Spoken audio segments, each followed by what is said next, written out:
This is Your Morning Basket, where we help you bring truth, goodness, and beauty to your homeschool day.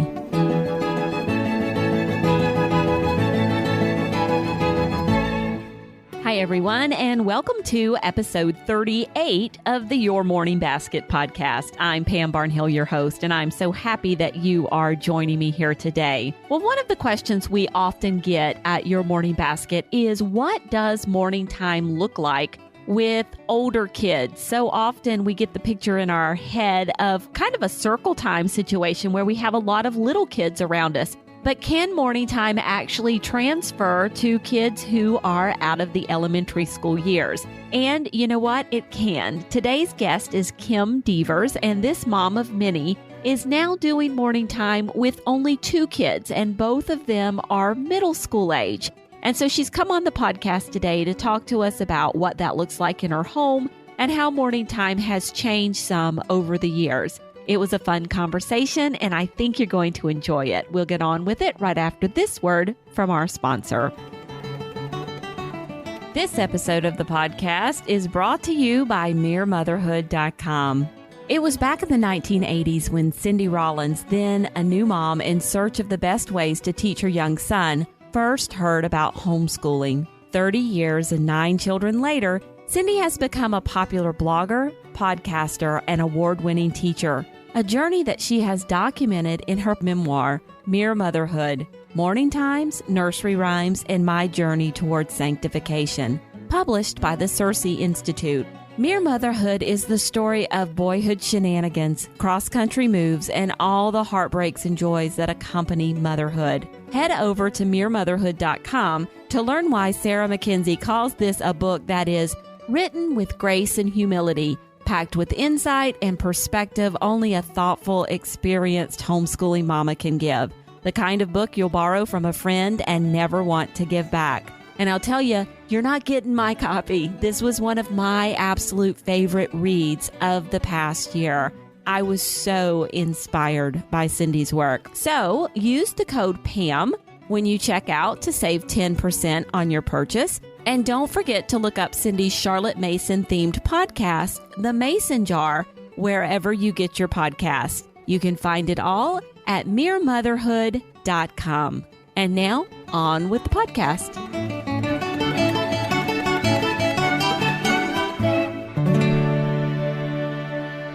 Kimberly Devers is the wife of Jim, whose big, generous, supportive heart has for over 25 years helped her pour love bravely into her projects, including running a classical education co-op, striving for a more simple lifestyle, studying classical education, and occasionally writing at her blog, Juniper and Willows. She spends most days trusting God to give her the grace and wisdom to raise up 4 of 7 children who still live in their newly acquired farmhouse in rural Kentucky, where they are working on renovations and exploring the recently discovered secret garden out back. A seasoned mom, Kim is joining us on this episode of the podcast to talk about morning time with middle graders. Kim, welcome to the podcast. Hello, Pam. It is an honor to be here. Well, we are so happy to have you on because you are just one of those pleasant personalities that I really get to enjoy talking to because we chat sometimes on Voxer and we've taken some classes together online. And so you always bring a ray of sunshine wherever you are. So I'm happy to have you here. Well, I'm happy to be here, and thank you for that. Yes, Voxer's been a blessing to so many of us, made friends across the nation. So it's incredible, isn't it? It really is how it helps us build this classical education community for sure. Well, start off by telling us a little bit about your family and what morning time looks like at your house. As you said earlier, I have children that have gone on to get married and have jobs of their own and families of their own. I have one son that has Down syndrome, and he lives with us, of course. He's He's getting ready to turn 20 this fall, and he's always been involved, I guess since he was about 6 years old, with school outside of the home during the day, during the regular school year. He adds a lot of joy to our family. He's definitely affected how I parent, how I make decisions, how all of us kind of temper our strong wills, because a lot of times we have to stop and rethink things around here. And that's just part of our culture. And I'm really grateful for that. Although it's probably been one of the most frustrating things to deal with at times. As I look back over the last 20 years, it's been such a good lesson for all of us in just doing that old thing of love begins at home, right? Charity begins at home.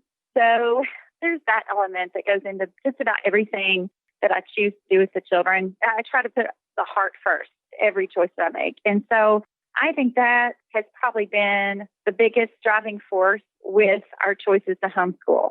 And in particular, varying morning time type things that we've done throughout the years, whether they were in school or at home, which we've had a combination of both through the years. So that's kind of our background. I guess my background with morning time is just that we've always had some element of it, but it's definitely been more focused and defined in the past 2 years, especially this past year. We've made it more of a priority. Well, yeah, let's talk about that, because I know when you and I were discussing this particular episode of the podcast, you told me about something special you guys had done. So, well, first of all, let's set the stage. Who are you doing morning time with right now in your home? I did not have a high schooler this past year doing morning time. She had classes outside of the home, quite a few. She had an ACT prep class that took her away from home for half the year, once a week. And she also had all kinds of commitments like small jobs and that sort of. So in order for us to be consistent, I just had to say, I'm planning for my then 10-year-old and 12-year-old, a boy and a girl. The 10-year-old's a boy, or he's getting ready to be 11. The 11-year-old is a boy and the 13-year-old is a girl.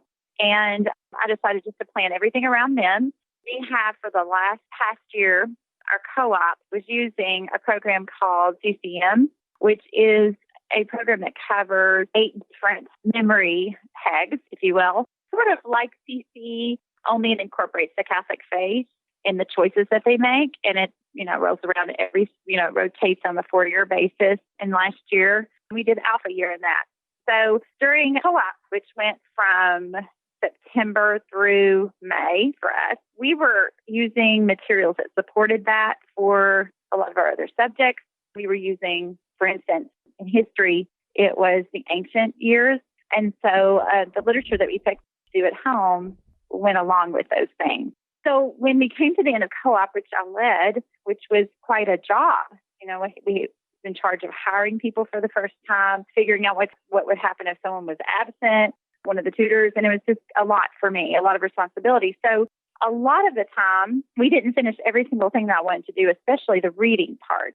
So for the last 10 weeks of school, after our co-op ended toward the beginning of May, 10 weeks, I made a pact with the kids. I took Erin Condren planning pages, just ripped them out of an old book that I hadn't finished everything in. And so they were pretty, and I decorated them. And for 10 weeks, we did just diligent school. And we really made it a commitment, a priority. I said that we're doing school, and we're not going to even miss morning time one time. And we're going to make sure that we make it to karate, because they were at the end of finishing up all of their karate training. So we just stuck to that for 10 weeks. It was hard. There were times where we had to miss for certain things, like an appointment, or someone got sick and I had to take care of them and the family. And we made it up on Saturday and Sunday. So it was really 50 days of school that we did not miss anything. And it was up on the wall. So we could all see the progress we were making.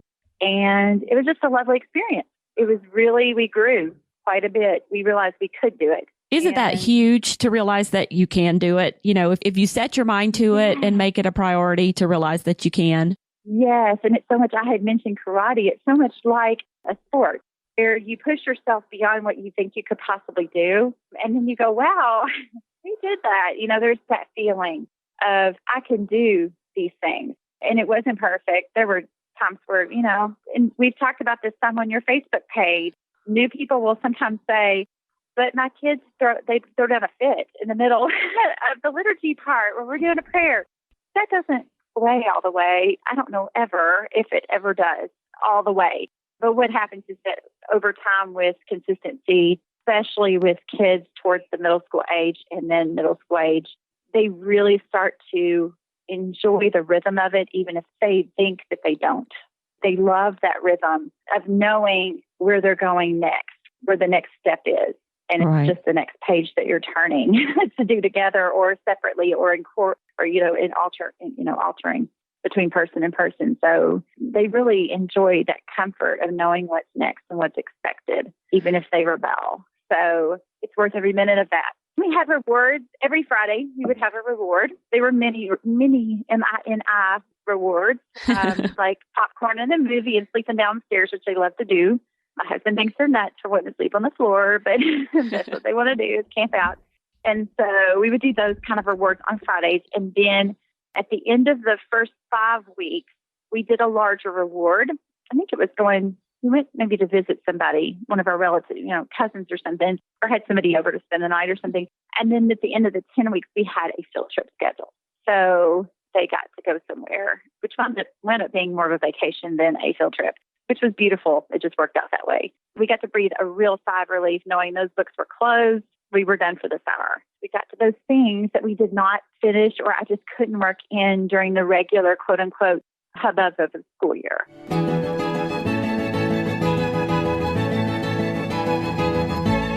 Well, I want to break down a couple of things. First of all, you mentioned CCM, and I wanted to point out to our listeners that is classically Catholic Memory is the name of the program. Yes. And it is a memory work program. It's kind of similar to there are some differences. It's basically geared towards Catholic families. I've used some of this memory work myself, though we don't use it exclusively in our homeschool.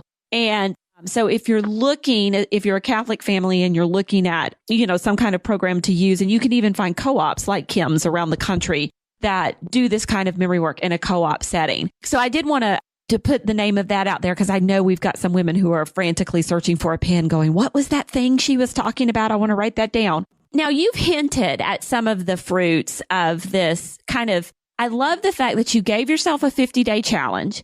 And you said, we're going to get up and we're going to do school. We're going to do morning time for 50 days. And if we miss for some reason during the week, we're going to do it on the weekend and we're going to hit these 5 days a week for 10 weeks. And so could you see a fruit from sitting there and doing specifically the morning time portion? Was there some fruit that was born from doing this for so many days in a row? There always is. I mean, once again, the consistency, you see fruits, especially if you're putting beautiful, heart-filled, wonderful things in front of the children and you're doing them with them, you're going to see fruits if you're consistent. When I was thinking about talking to you, I was thinking, what is it that when I say beauty, this brings about beauty, what does that even mean? Because I try to look at things in caricature like we're supposed to do with classical studies. We're supposed to imagine a caricature so that we can start to understand it and embrace it in our hearts.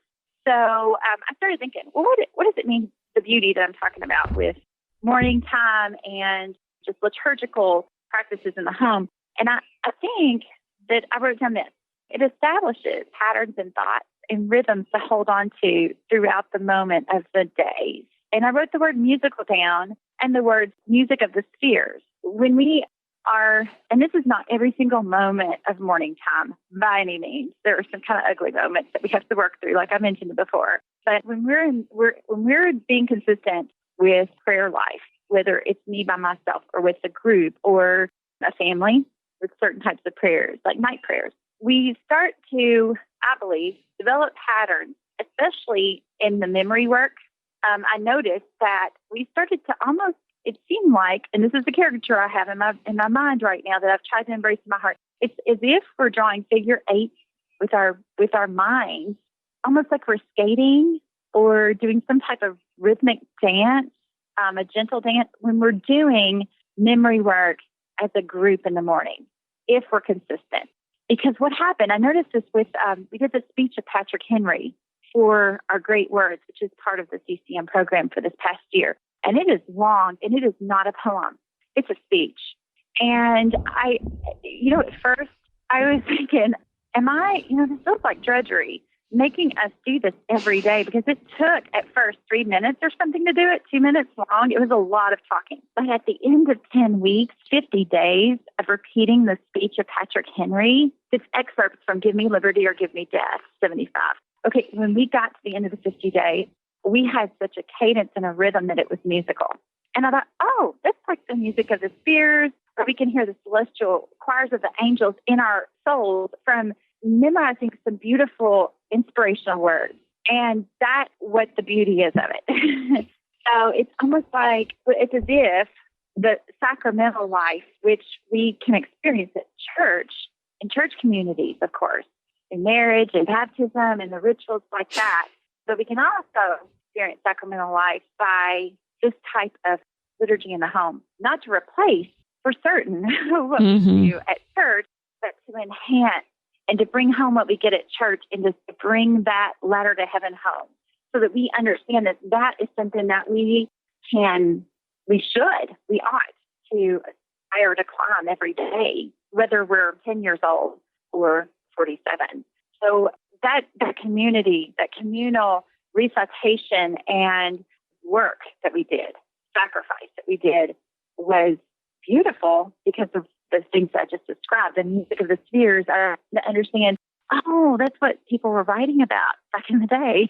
It was this beauty that they could hear because they took the time to hear it. So it's almost like by memorizing it, you came to understand it better. We did, and we noticed too, and we didn't really sit and talk about this, but toward the end of the 50 days, somewhere in there, toward the end, I began to notice that I would hear something out in the world, and I would realize how close it was to what I heard in Patrick Henry's speech or in the hymn that we had studied, or maybe even it was a grammar recitation that we also worked through. I would begin to hear the cadence echoed in something else and connect it and go, that is beautiful, or the words would come back. I would be doing something, insignificant, like sweeping the floor. And instead of getting irritated, all of a sudden, the cadence of a line would pop into my head. And I would go, if this is happening to me, I sure hope it's happening to the kids. And I'm pretty sure it did. So we didn't talk about it very much. Middle schoolers, if you talk about things like that too much, they're going to maybe not think it's so good. And, they might rebel a little bit. So we don't really talk about it too much unless they bring it up. I think that's everything.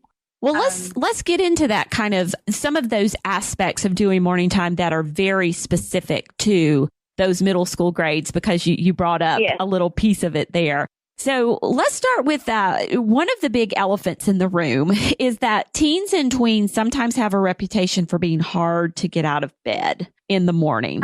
So do you have this issue at your house? And if so, have you made any adjustments to your morning time as a result of this? Oh, yes. In fact, that was the biggest reason we had success. I just let it go. I just said, you know what? I like to get up early, but it still takes me a really long time to be fully awake. And so I totally understand when someone just doesn't want to get started in the morning. I get that. So instead of fighting them, for instance, I know I wrote it on a schedule for the first probably 3 weeks, morning time, 8 to 9:30 or something, or it's 8 to 12, because really we do, I'll get into that in a minute, but we get into more than just morning time when we did this way.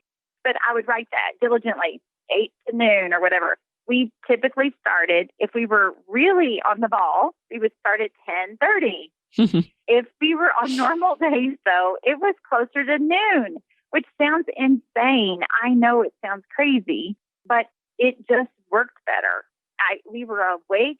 I could do some tweaking to my planning. I could do some business for my husband, which I help him with sometimes, and things like that. There were all kinds of things that I could do in the morning. And they had they use the spiral notebook stuff for their independence. So if I happen to get stuck doing something before that time, which happens sometimes around here, they still had things they worked on. So it wasn't like they didn't have anything to do independently. But I let go of the rigidity of saying morning time, let's do morning time. In fact, we started calling it table time toward the end of the 50 days because I said, this is ridiculous. I can't call this morning time anymore. And we were laughing, all of us, saying, well, what should we call it? So we made up all kinds of goofy names, and finally table time is what we stuck with toward the end of that, make it more real. I love the fact that you let them make up the goofy names and then pick which one they wanted to use. So that's a lot of fun. And yeah, I mean, you really have to embrace what works for your family and yet keep the discipline of, even though we're not going to do it first, we are still going to make sure we fit it in, making that commitment. I love that you shifted the schedule to make it work for you guys. What advice do you have for the mom of a teen or a tween who is balking at the idea of sitting down to morning time? Well, I section it off into several sections. And I think that may help also. And I also type it all up exactly what we are going to do, which takes a little bit of time, but it helps me because what it does is it helps me tweak and plan as I go when I'm typing to see what won't work or what I've left out completely. Or to see, oh my goodness, I've got 5 hymns here. That's not going to work because we do those during memory time, so it helps me organize it as I type it. So that's one thing it does. The other thing it does is that I can print out a copy for each binder.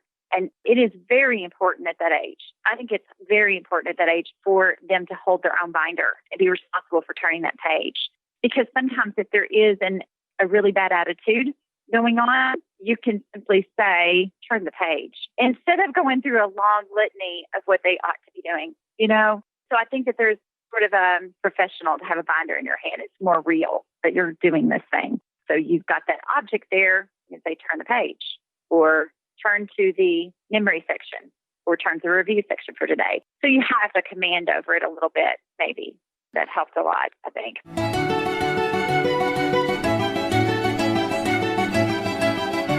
So do you think them having the schedule and knowing like exactly what was included and what you were going to be doing, this is it, this is our commitment for today. And this is what I'm asking you to give all in for. And then after that, we're done. Do you think that's helpful? Well, I do. And if you want me to talk about our memory binders, our morning time binders a little bit, because I think that'll explain it's semi-permanent. It's permanent for that amount of time that I've said. Well, for our last 10-week push, it was permanent for that amount of time. For Christmas time, we had a 5-week Christmas or pre-Christmas binder. But what I do is I take the first part of our table time is more liturgy focus. I've got the words, for instance, our morning time liturgy, and ring the bell 3 times. That job rotates between the two of them. Light the candle. That job rotates between the other one. They switch jobs. The Lord be with you and with your spirit. Turn to the east. I make them turn to the east. Also another solid thing you could have them do that gets the focus back on what we're doing, the objective, rather than the fight that's going on in their heart. There's a hymn, and I put hymn of the month. We rotate that out using a program where they release 1 hymn a month. Then I have the word sit in bold. And then I have my daughter's name, a reading from the book of Job. That's the book that we worked on this year. And at the end, she says the word of the Lord, and we say thanks be to God as we would in our liturgy at church. Then we have the word stand in my son's name, and he reads off the gospel according to Matthew because that's where we are in scripture. And then in bold, I have crossed forehead, lips, and heart saying, glory to you, O Lord. And it goes on that way, all the way through the gospel. Then we did 2 really long prayers that we've worked on for about 1.5 years. And I don't know that we'll ever really let these go while they're in, homeschooling, because they're so beautiful. They're longer prayers. And one of them is called The Beauty of Creation Bears Witness to God. There is no author listed in the hymnal that I got it from. And the other one is, Lord, thy love for me is strong, by St. Teresa. Once again, they don't tell which St. Teresa, but it's also a beautiful longer prayer poem. And then we do a hymn, and in between the hymns that are in our binder that's why I have it listed out for them, so that they know where the Bible readings fit in between the hymns, so that we're not doing 5 hymns in a row. We're taking a hymn, and then I'm reading to them a story of the saint of the day. And for a while, depending on what time of the year it is, what I read to them during this part of the morning time will be focused on that part of the year. For instance, we just finished The Day the Sun Danced, which is a beautiful rendition of Our Lady of Fatima, the appearance of her. And so we read through that, and it normally would have been kind of a dry book for us to sit on the couch and read, or me to try to catch them in the car and have them read aloud to me. It would have been a little dry of a text, but in this context, during the serious part of our table time, I was able to make sure that we didn't read too much for it to become too dry for us. Maybe a page or a page and a half. but I was able to keep control over that because it was a more serious time. And this whole thing only lasted about 15 minutes unless we added in an extra reading just because they were wanting to finish something. It was usually their request if that part went longer. Then we would move immediately into the memory daily work, which we started off with the longer passage that I mentioned from our Great Words from our co-op this year of Patrick Henry, that speech. And then we went into heavy review because what we had done was we had covered so much material already. And I think that's something that I need to point out with middle schoolers. Most of the stuff that goes into my children's binders for memory work and memory review, they've already been exposed to multiple times in varying forms. So what I found that's interesting and good about doing table time with middle schoolers is that they do have exposure to so many things. So when you present, you don't have to do so much explanation with the work. They kind of already know that they need to know their multiplication facts. You don't have to explain the concept to them. They already know the concept. They just need to review and memorize them. Same thing with the grammar recitation and grammar rules. They're already applying them somewhere else, or they have the year before. You're just reinforcing what they already know. So I think there is a little bit of logic that they might catch on to subconsciously. They see that, oh, I've had this before, and they recognize it. So they know that it must be important if they're hearing it again, even if outwardly they show that they're kind of annoyed that they have to go do this again. So I think that that's a big relief with that older group for the mom or the teacher. She knows they've had this before. So there's not a lot of research that has to go into the presentation for it. Yeah, and they can see that it's useful. They may not always like doing it, but they can, if they will stop and admit it, they can see the use of it.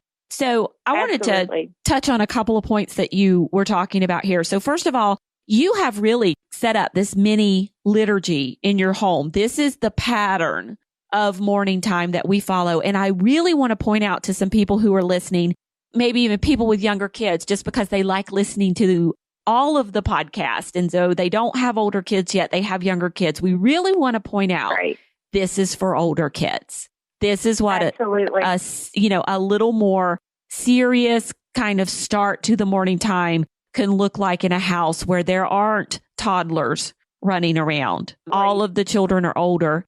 Now, having said that, you're almost using like a toddler distraction technique where if they start giving you a bad attitude or they start giving you a hard time, you distract them from, and I love the way you said it, from the struggle that's in their heart by drawing their attention back to the binder. And because you've got it all set up, you just say, turn the page. And, you're pulling their attention away from that struggle that they're wanting to start. And just with that simple, it's not a fight. I'm not going to fight with you about it. I'm just going to direct your attention back to what we're supposed to be doing. And because I've got it all laid out so beautifully, you really don't have a choice. Yes. There's no question. For us, with the ages of our children, morning time, table time, it is their religious instruction. It is serious and it's embodied in the rhythm, in the very rhythm of it. I want to say that might not work for every family. Every family might not be like Kim's family, and every mom might not take the approach that Kim takes, but it's an option. If you're struggling, it is an option that you could try. It would be something that I could try with my kids because of my personality, and it might actually bear some fruit if we ever did something like that one day. And then I know that there are, some other mamas out there I know who would never try anything like this. And that's completely okay too. But I just love, to me, there's a certain appeal that your answer is just this simple. We have it laid out and I'm just redirecting you back to what is right to do. Yes. And another one of those little lines that I used quite frequently, we used real candles because of the ages of my children. They used real matches so they could actually learn how to strike a match, which is sort of a dying art in our culture, weirdly. So we pulled out the little bell from the Montessori kit, the little metal bell, and the little candle that looks like a church candle, really, a small one, and a real snuffer, and a real little metal basket to put the matchsticks in when they were done. And all of those tools came out. They were stored right beside the table, and they came out with the Bible and with the more serious books. The less serious ones were kind of scattery, like grab a basket or throw them on the shelf or whatever right before. But the more serious things were always stored, what I called liturgical props, items, artifacts. So they knew what they were. And when they were out And when that candle was lit, I was almost to that point where I would I had passed the point. When we finished that liturgical aspect, which I said took between 15 and 20 minutes, that candle was snuffed on, because I was able to say when the candle was lit, hey, the candle's lit. This is not the time to talk about when you're supposed to go to the orthodontist tomorrow, why it's so early, that appointment, So it really was another one of those lines. The candle's lit. Can't talk about that right now. I wouldn't even have to say we can't talk about that right now. I would say the candle's lit. Right. And we just move on. So there's another little one of those lines that would help focus, because when that went out, we knew that we were a little bit freer to maybe discuss, oh, so birds have backbones, feathers, and wings. Mom, that's funny because I just read this thing yesterday, and they would talk about one of the things that was in the memory work. That happened, and I would let it a little bit after that candle was snuffed when we would get to the memory work. Memory work for you is an extension of what they've done before. You really don't change the type of memory work that you do. You just continue reviewing, and then you might add a few longer speeches, like the longer prayers that you were talking about, or the Patrick Henry's speech that, has gotten a little bit longer than some of the shorter things that elementary students might memorize. Well, that is a good point. Okay, let's just say that because they had already memorized if I look back, I could tell you it's 5 or 6 passages or sections of the How to Teach Your Children Shakespeare, and they're all in our review days, because they have a Monday, Tuesday, Wednesday, Thursday, Friday review section that is maybe 2 or 3 things to kind of go through. And I changed that out after maybe 2 months, and I felt like they had it. I never could get it that quickly. They had it, though. They had it maybe in 3 weeks. The Latin grammar, vocabulary, the Latin vocabulary sheet, there were about 30 words here, simple words, in their definition. They would simply say, vir, man, femina, woman, puer, boy, puella, girl. Okay, they would go through the list like that, and I would do it as well. When I realized that they were not looking at it, I will change that out. But I'll put it in the same spot. Okay, so you change it out when you realize that they've got it. And yes, they always get it so much faster than what we get it. I don't even try to keep up with them. I tell them, my brain is tired and yours is more plastic, and you can make grooves a lot quicker than I can, and you should. And so I'm amazed at what you can do. That's what I say to them. I'm just amazed at what you can do. I love the fact, though, that you're doing it with them. Even if, you're not going to catch it. You're not sitting there quizzing them. And I think this is so important for any age kid. No.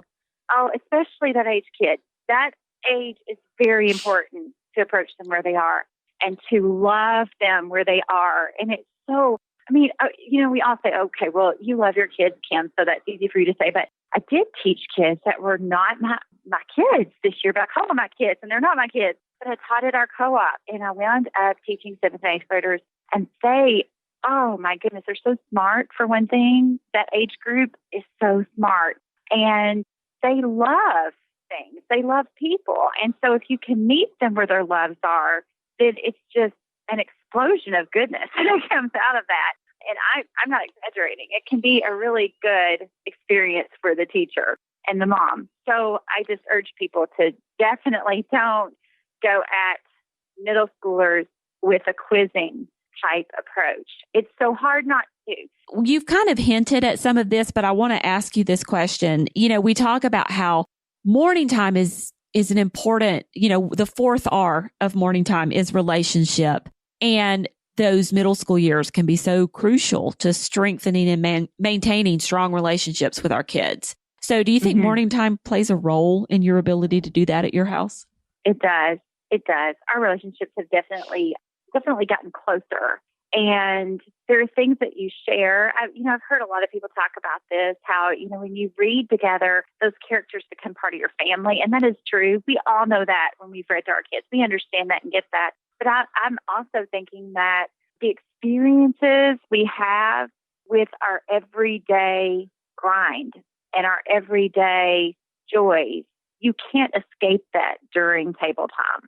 You're kind of stuck with each other from whether it's 15 minutes because you have a lot of toddlers or you have a special needs child at home at that moment, or whether it's 4 hours because you include, as I do, the other things like wonder in nature, wonder in history, all those things. I include that at the end of our table time as part of our table time.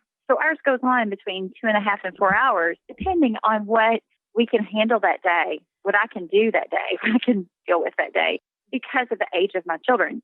I remember when my kids, I had 3 under the age of 6 at home at one point, and our morning time was much different.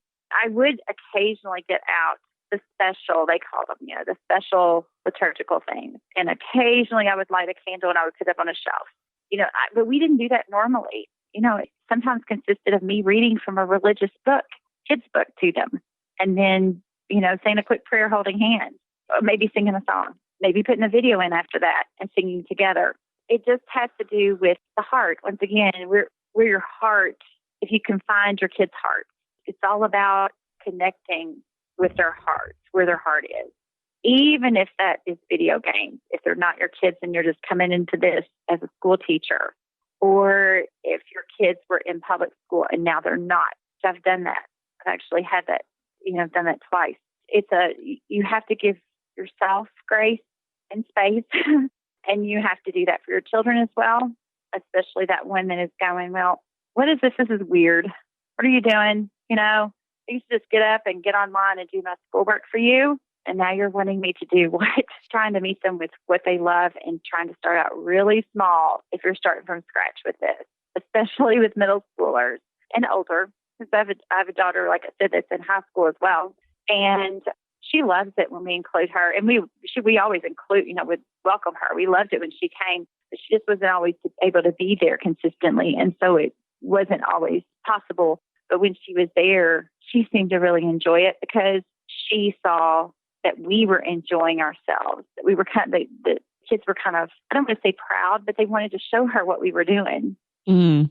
So there was that too. And when my husband was home, he would listen from the other room after the prayer part was over. He sometimes joined us for the prayers when he was home. The memory work, we'd lose him, but he'd hear us from the other room and he would always come by and say, that's great. That's a good thing to do. Yeah. It really kind of affected our whole family positively. It did. Oh, that's awesome.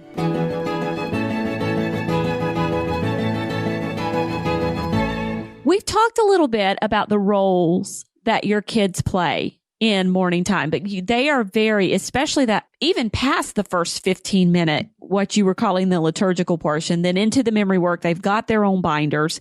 So they do have an important role to play in morning time. So how has your role changed as a member or a leader of morning time? I take more time to put thought in the materials. And I think because they're holding their own binders, that frees my mind up a little bit as we're working to really pay attention to see if they're getting bored with something that we've had in there too long. Maybe put that on a rotation of once a week on one of the daily reviews instead of everyday review. Also, if they're getting faster at doing some of the memory work, I may think, next week, I think we could add one extra little fact or even another. Now, I don't usually add to the time that we're doing things because now we've got it settled. But in the beginning, I added things as we got used to the time. But these last 10 weeks, we were already established with this routine. For the most part, for the last 10 weeks, I didn't vary it at all as far as what was in the binders. But I knew what to put in there because I had the benefit of them being part of it long enough where I could kind of watch their disposition. So other than the liturgy portion, do they ever lead any parts of the morning time? Any of the other parts? Do you ever have them read out loud? Or Yes. Now, the memory binder, when we're finished with those daily reviews, which are not the daily review, and then we go to the weekday review, which was very short, we close those binders and say, we are done with that. Put it away. And then depending on what we are going through that day as far as outside commitments with doctor's appointments and picking up the other child or something, we either moved into what I called, I didn't really have a name for it because I had this time where I read to them. So really, I guess I called it my reading time to them, where I would read aloud to them. But we still sat at the table because during that time, there was some independent work like handwriting. I still make them do handwriting and maybe copying work and that kind of thing. They just did some things that I'm not going to say it was mindless, but they could definitely work on while I read to them. I think that middle school kids can multitask. In fact, I think sometimes things that I really want them to know can get in there better when they are busy. Right. Yeah. And they're using a different part of the Yes. brain while they're Yes. listening. Yes.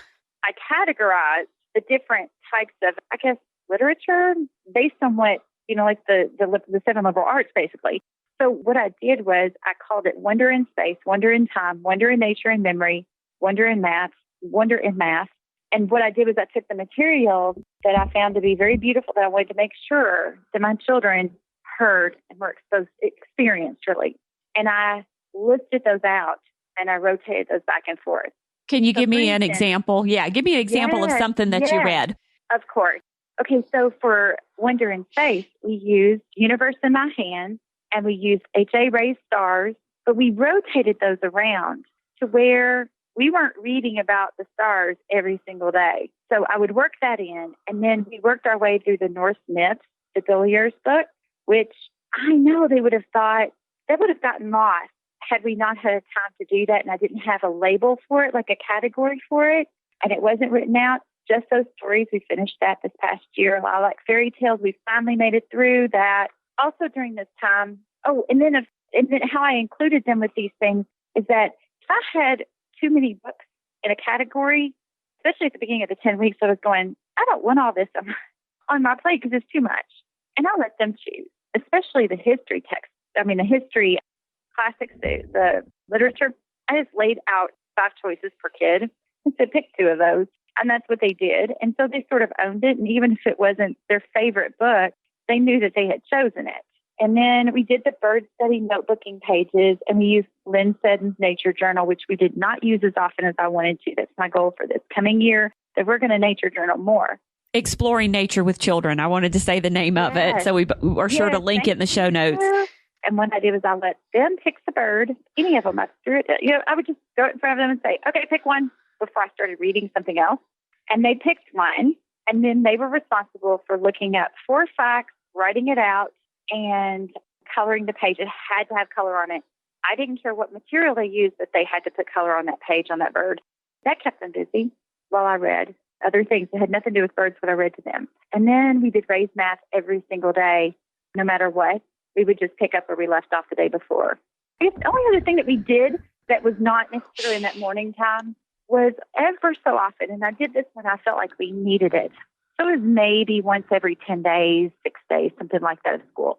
We would do a Lectio Divina, which was in addition to what we did on our daily basis. It was some special time with Scripture, basically meditating on Scripture very quietly and writing a prayer as a family and looking at the picture that went with it and talking about the art, the sacred art. I really want to point out one thing you said that I think is so important for middle school students.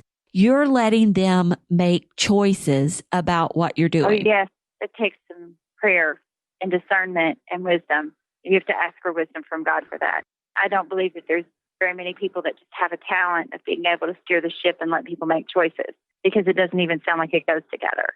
But we know that when we love people and we learn how to thrive in community and build community, that is what it is.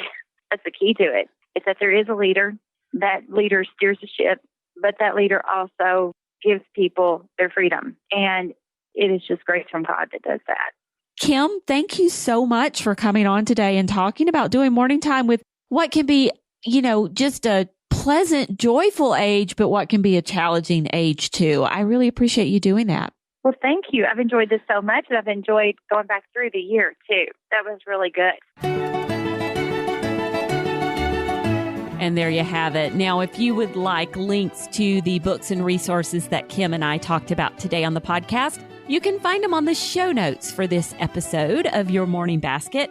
And that is at pambarnhill.com/YMB38. Now, we also have a special little download for you over there as well. Kim has made a printable of her Wonder Loop list, all of the subjects that she loops through what she calls her Wonder List that she talked about today on the podcast. Wonder in mathematics, wonder in space, those kinds of things. She's typed up the whole list for you, and she's also given you a couple of her favorite books or reading suggestions for each of the topics on the list. So this is a fun little printable to put into your morning time binder. You can find all of that along with directions on how to leave a rating or review of the Your Morning Basket podcast at the show notes at pambarnhill.com/YMB38. We'll be back again in a couple of weeks with another great morning time interview. Until then, keep seeking truth, goodness, and beauty in your homeschool day.